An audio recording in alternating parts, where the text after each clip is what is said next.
Sam I Am, Living Water Ministries.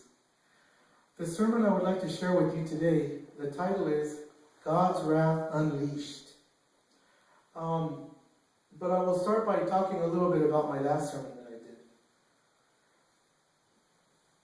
The last sermon, I talked about where the next earthquake would be, according to the dead fish and the dead birds. I said that there would be an earthquake before the end of April and within the first 4 months of the year, and there was.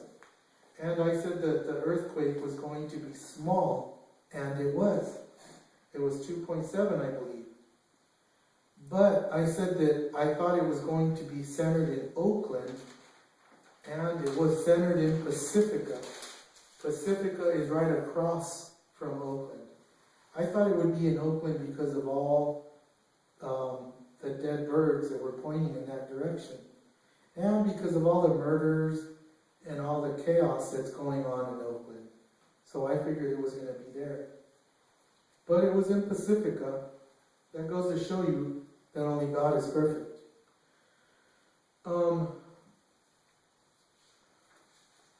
So, if we think about why all the earthquakes that have happened in the Bay Area, there have been 3 since the start of the year, and they have all been small. They have all been small, 3 quakes. Now, all over the world, there have been big earthquakes,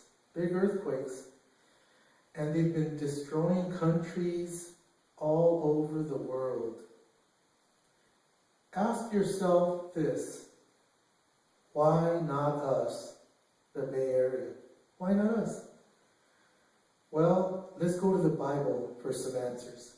Let's go to Genesis chapter 18, verse 23 through 26. And it goes like this.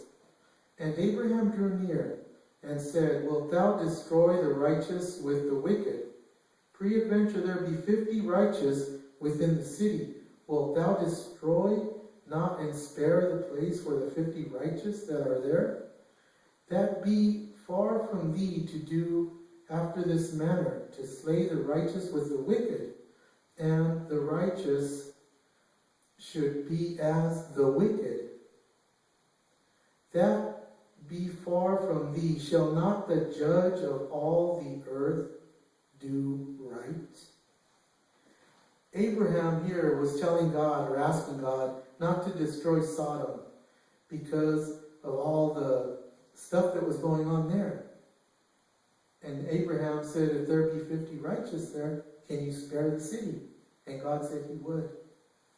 I think because there is so much, so many churches in the Bay Area, big and small, I think God is holding his mighty hand from destroying the Bay Area with a big earthquake. Just think, we've had a lot of earthquakes, right?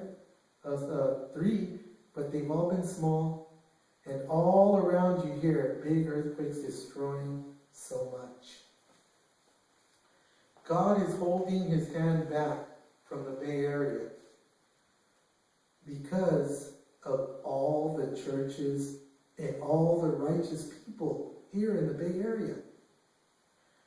But just think, and I'm not saying that there isn't righteous people all over the world, because we all know that there is. I'm just saying that there is a lot here because there are so many churches here in the Bay Area.